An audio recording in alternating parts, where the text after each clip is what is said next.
Dans cet article, nous plongeons dans l'histoire fascinante et tragique de Grace Kelly, l'icône hollywoodienne devenue princesse de Monaco. Derrière l'image parfaite de la star hollywoodienne et de la princesse royale se cache un autre récit fait de sacrifices, de renoncements et de solitude. Pourquoi cette vie, qui semblait être un conte de fées, est-elle devenue un lourd fardeau pour Grace Kelly? Et quel secret le prince régnier III a-t-il confié sur leur histoire d'amour et les sacrifices que Grace a dû faire pour devenir la princesse de Monaco? Découvrez la vérité que le monde ignore et plongez dans cette histoire émouvante. N'oubliez pas de vous abonner à notre chaîne pour ne rien manquer de nos prochaines vidéos et de laisser un commentaire pour partager vos réflexions. La vie éclatante de Grace Kelly et les sacrifices cachés. L'histoire de Grace Kelly, l'icône hollywoodienne devenue princesse de Monaco, est l'une des plus captivantes de l'histoire moderne. Elle incarne l'idéal absolu, beauté, succès, amour et royauté. Son nom évoque instantanément le glamour d'Hollywood et les dorures d'un palais princier.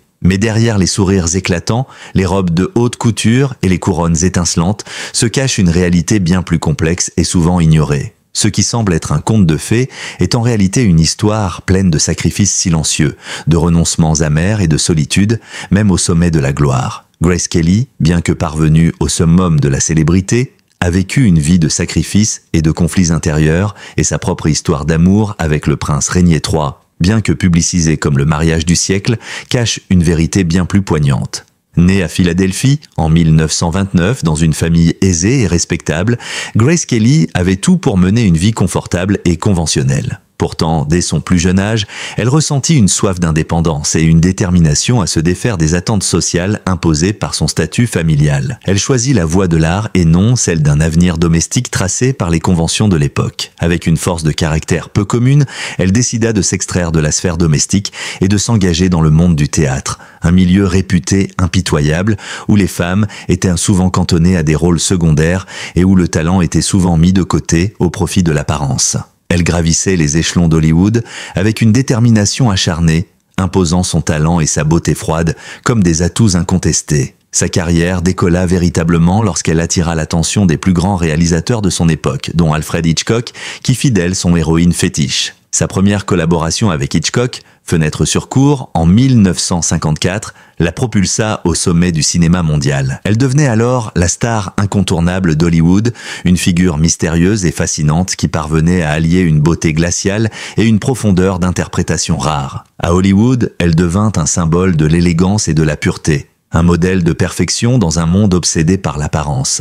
Sa silhouette, son regard mélancolique et sa voix cristalline devinrent des signatures uniques qui la distinguaient des autres actrices de l'époque. Cependant, sous cette image de perfection, une réalité bien plus complexe se dissimulait. Derrière les flashs des photographes et les tapis rouges, Grace Kelly n'était pas simplement une actrice admirée. Elle était un être humain tourmenté. Elle se retrouvait à jongler constamment entre ses propres désirs d'émancipation et les attentes de la société. À seulement 26 ans, elle était déjà une légende vivante, mais cette gloire publique l'enfermait dans un carcan étouffant. Elle était constamment jugée, scrutée et poussée à être une figure parfaite, une image idéalisée qui n'avait pas de place pour la réalité humaine. Chaque apparition publique, chaque cérémonie, chaque prix remporté, y compris l'Oscar pour son rôle dans Une fille de la province en 1954, n'était qu'un fardeau de plus qui pesait sur ses épaules fragiles. À l'extérieur, elle apparaissait comme l'incarnation du rêve américain, mais à l'intérieur, elle ressentait un vide grandissant.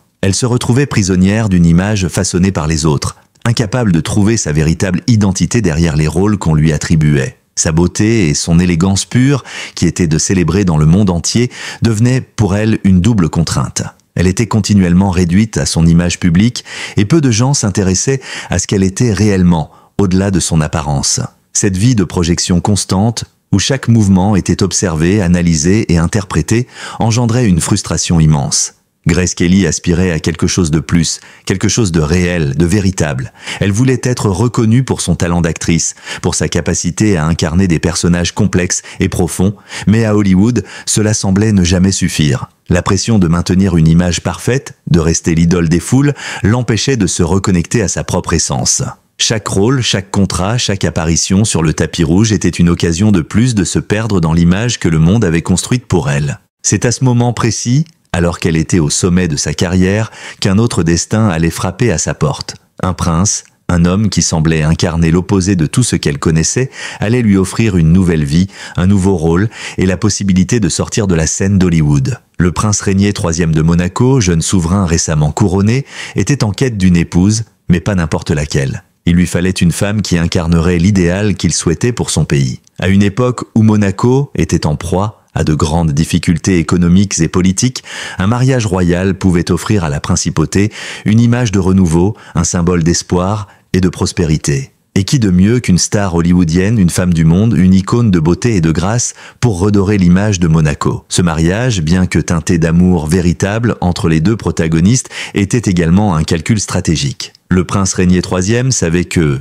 pour assurer l'avenir de Monaco, il devait lier son destin à celui d'une femme capable de capter l'attention du monde entier. Ce mariage n'était pas seulement une affaire de cœur, c'était une alliance politique. Grace Kelly, malgré ses rêves d'indépendance, comprenait que son engagement envers le prince n'était pas seulement une question personnelle, mais aussi un sacrifice pour un pays en difficulté. En devenant la princesse de Monaco, elle abandonnait sa carrière d'actrice, sa liberté, et se soumettait à un protocole strict. Mais le cœur d'une princesse, comme on le sait, est souvent partagé entre le devoir et les désirs personnels. À ce moment-là, dans son appartement de Los Angeles, Grace Kelly était à un tournant de sa vie. La carrière cinématographique qu'elle avait construite avec tant d'efforts et de sacrifices allait devoir être laissée derrière elle. Devenir princesse signifiait renoncer à sa propre identité d'actrice, à l'art qui lui avait permis de se révéler et de se comprendre. Mais, malgré les hésitations et la peur, elle choisit d'accepter cette nouvelle réalité. Ce choix ne fut pas facile, mais elle savait au fond d'elle qu'il était nécessaire. C'est ainsi qu'elle quitta Hollywood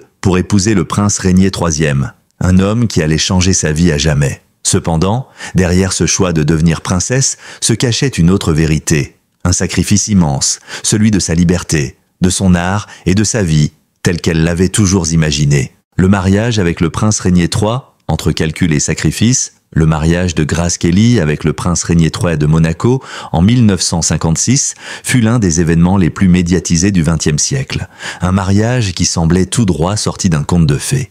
Le prince charmant et la belle actrice réunis dans une union d'amour et de glamour. Cependant, cette alliance, qui semblait d'abord être une romance parfaite, cachait des enjeux bien plus complexes et des sacrifices que peu de gens auraient pu imaginer. Bien au-delà de l'aspect amoureux, ce mariage était aussi une démarche politique, une manœuvre stratégique pour sauver Monaco, un petit État fragilisé après la Seconde Guerre mondiale. Monaco, cette petite principauté perchée sur les falaises de la Méditerranée, vivait à l'époque une crise économique majeure. Le pays, peu peuplé et limité en ressources, se trouvait dans l'ombre grandissante de la ruine.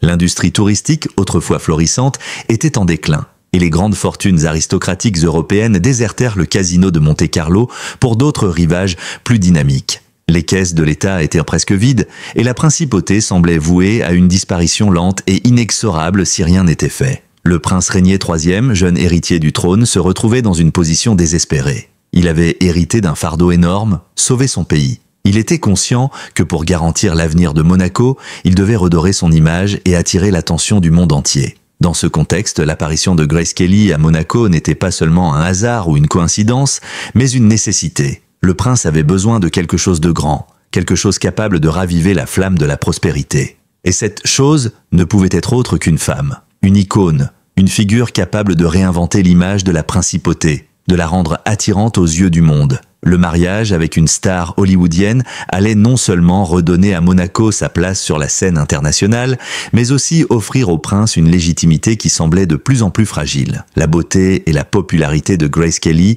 étaient des atouts indéniables qui pouvaient transformer Monaco en un lieu de rêve, un endroit mythique où l'élite mondiale viendrait s'installer. Régnier III n'était pas un prince insensible. Derrière ses obligations de souverain, il y avait un homme jeune et seul, orphelin de son père, qui ressentait le poids des responsabilités d'un pays qu'il devait redresser. Mais son approche du mariage était aussi politique. Il savait qu'en épousant Grace Kelly, il ne faisait pas qu'unir son destin à celui d'une femme exceptionnelle, il accomplissait une mission, celle de sauver Monaco. Son désir d'avoir une épouse était aussi alimenté par une nécessité impérieuse. Et c'est dans les coulisses feutrées du pouvoir, sous les pressions constantes de ses conseillers, que cette union naquit. Grace Kelly, quant à elle, se retrouva au centre d'une situation pour le moins inconfortable. En tant qu'actrice en pleine ascension, elle avait la possibilité de continuer à bâtir une carrière brillante, de tourner encore avec les plus grands réalisateurs, de jouer des rôles iconiques. Pourtant, lorsque le prince Rainier III frappa à sa porte, ce fut un choix qu'elle ne pouvait ignorer. La rencontre entre Grace et Rainier n'était pas simplement un coup de cœur spontané,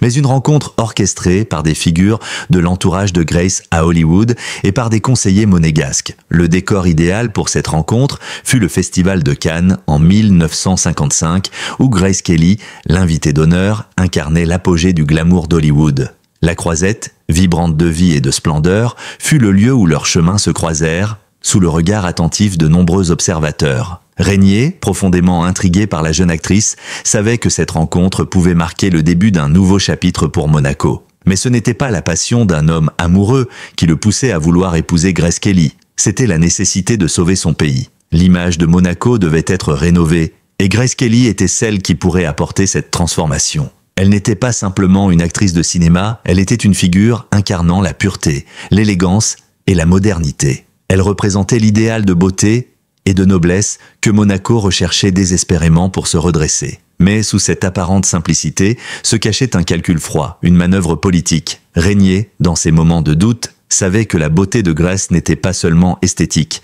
elle avait le pouvoir de réinventer Monaco. De son côté, Grace, bien que fascinée par ce prince charmant, ne pouvait ignorer les implications de cette union. Devenir princesse de Monaco signifiait abandonner Hollywood, sa carrière cinématographique et sa liberté personnelle. C'était un renoncement total à la vie qu'elle avait toujours rêvé, mais c'était aussi une promesse d'un destin glorieux, d'une position qui la placerait à la tête d'un royaume symbolisant un nouvel espoir pour la principauté. Mais dans l'intimité de son appartement à Los Angeles, Grace se trouvait à un carrefour, le choix entre l'amour et le devoir, entre la carrière et l'histoire. L'appel du devoir l'emportait. Le mariage entre Grace Kelly et Rainier III ne fut donc pas une simple histoire d'amour. Il était l'aboutissement de plusieurs forces convergentes, la nécessité pour Rainier de sauver son pays, la volonté de Grace de faire un sacrifice pour quelque chose de plus grand et les attentes du monde entier envers un mariage royal qui allait redonner à Monaco une place sur la scène mondiale. Elle accepta, avec une certaine appréhension, de se sacrifier pour Monaco, un pays qu'elle n'avait jamais imaginé intégrer, mais qui allait désormais faire partie intégrante de sa vie. En épousant Rainier, Grace Kelly devenait bien plus qu'une princesse, elle devenait le symbole d'une nouvelle ère pour la principauté. Un rôle qu'elle n'avait pas demandé, mais qu'elle devait désormais jouer à la perfection. Cependant, même si Grace Kelly avait choisi de sacrifier une partie de sa vie pour le bien de Monaco, la réalité derrière les portes du palais princier ne correspondait pas tout à fait à l'image glamour qu'elle avait imaginée. Loin des projecteurs d'Hollywood et des scènes de cinéma, elle se retrouvait dans un rôle beaucoup plus rigide.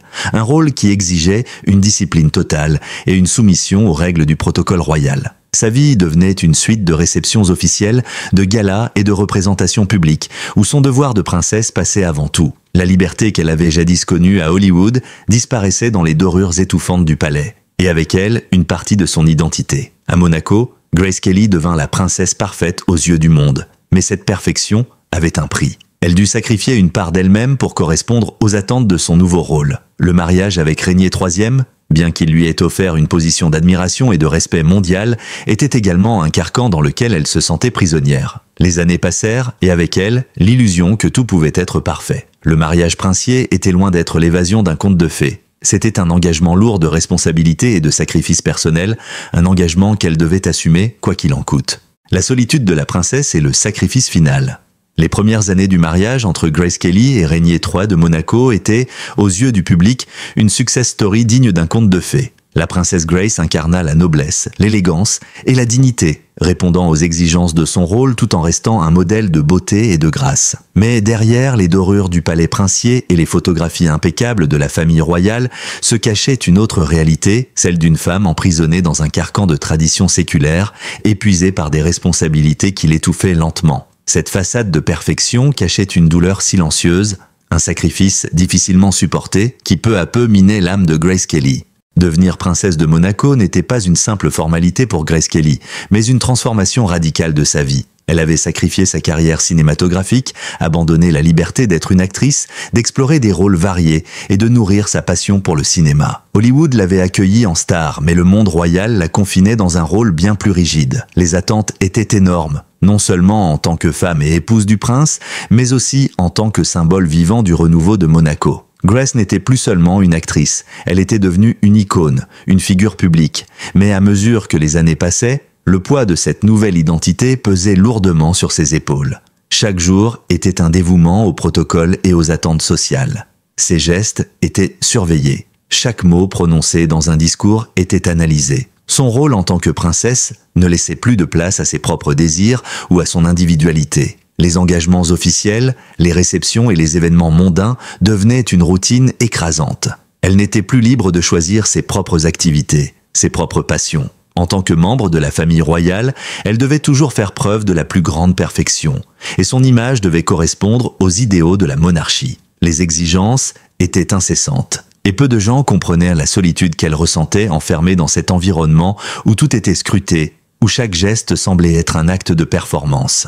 Au-delà de la pression constante pour maintenir son rôle de princesse impeccable, Grace Kelly se retrouvait également confrontée à un autre défi, la relation avec son mari, le prince régnier. Bien que leur union ait commencé par un amour sincère et une complicité évidente, le poids des responsabilités royales eut rapidement raison de la dynamique de leur mariage. Régnier, accablé par ses devoirs politiques et son objectif de moderniser Monaco, devenait de plus en plus distant. Le prince était pris dans un tourbillon de devoirs et de décisions importantes pour le pays, et il semblait parfois incapable de comprendre les besoins émotionnels de sa femme. Malgré les apparences, le mariage se fragilisait. La solitude de Grace se faisait plus présente et elle se sentait de plus en plus isolée dans le grand palais. Les tensions s'amplifièrent avec le temps. Grace, bien que soutenue par ses engagements caritatifs et son amour de la famille, commençait à ressentir un vide qu'aucune œuvre philanthropique ne pouvait combler. La maternité, bien qu'une source de joie, n'apporta pas la plénitude qu'elle avait espérée. Les enfants, Caroline, Albert et Stéphanie, étaient une source d'amour et de réconfort, mais même l'amour maternel ne parvenait pas à effacer la douleur de la solitude ressentie au cœur du palais princier. Elle consacra beaucoup de son énergie à des œuvres caritatives et à des engagements sociaux, mais ces activités ne compensaient pas l'isolement personnel qu'elle vivait. Monaco, malgré sa beauté et ses paysages magnifiques, devenait pour elle un lieu de solitude difficilement supportable.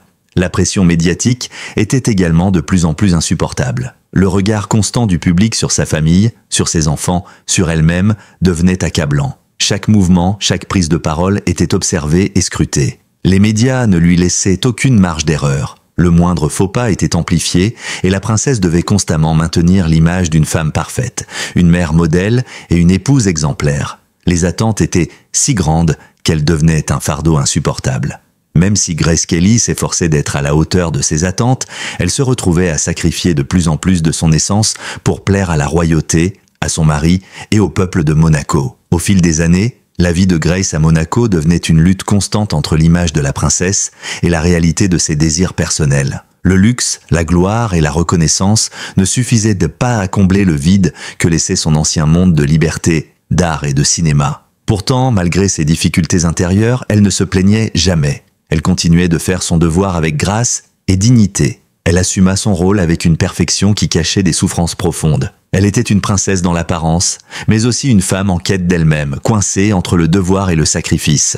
La tragédie qu'elle a vécue, pourtant inévitable dans le contexte de cette pression permanente, survint de manière brutale et inattendue. Le 13 septembre 1982, Grace Kelly fut victime d'un accident de voiture alors qu'elle circulait avec sa fille Stéphanie sur une route sinueuse qui menait au palais. Cette journée, censée être ordinaire, s'est transformée en un cauchemar. Dans un moment d'inattention, la voiture qu'elle conduisait dérapa, plongeant dans le vide, avant de s'écraser contre des arbres en contrebas. Stéphanie, bien que blessée, survécut, mais Grace Kelly, après avoir été transportée d'urgence à l'hôpital, succomba à ses blessures. Le monde entier retint son souffle alors que la princesse se battait pour sa vie.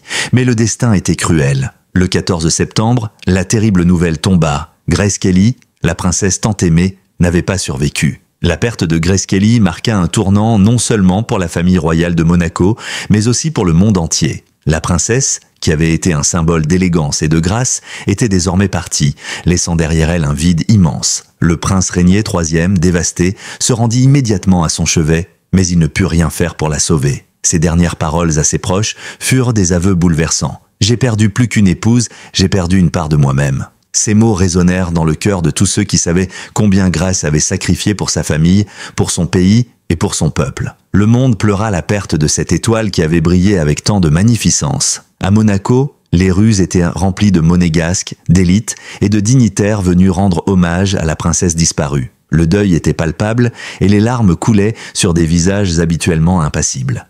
Régnier, la tête baissée, suivait le cercueil de sa femme dans la cathédrale Saint-Nicolas, où la cérémonie funéraire fut d'une grande dignité et simplicité. La tragédie de Grace Kelly ne s'arrêta pas à sa mort. Elle laissa une empreinte indélébile dans l'histoire de Monaco et du monde entier. En dépit de sa disparition, Grace Kelly continue d'inspirer le monde. Son héritage ne se limite pas à sa beauté et à son statut royal, mais à son engagement humain, à sa générosité et à son amour pour sa famille. Elle a laissé derrière elle un souvenir de tendresse et de courage, celui d'une femme qui, tout en étant une princesse, restait profondément humaine. Son histoire tragique, marquée par des sacrifices immenses et une souffrance silencieuse, fait partie des plus belles légendes du XXe siècle. Et au-delà de son image publique, c'est la femme qu'elle était vraiment, pleine de vulnérabilité et de force, qui reste gravée dans la mémoire collective, comme une étoile qui ne s'est jamais complètement éteinte.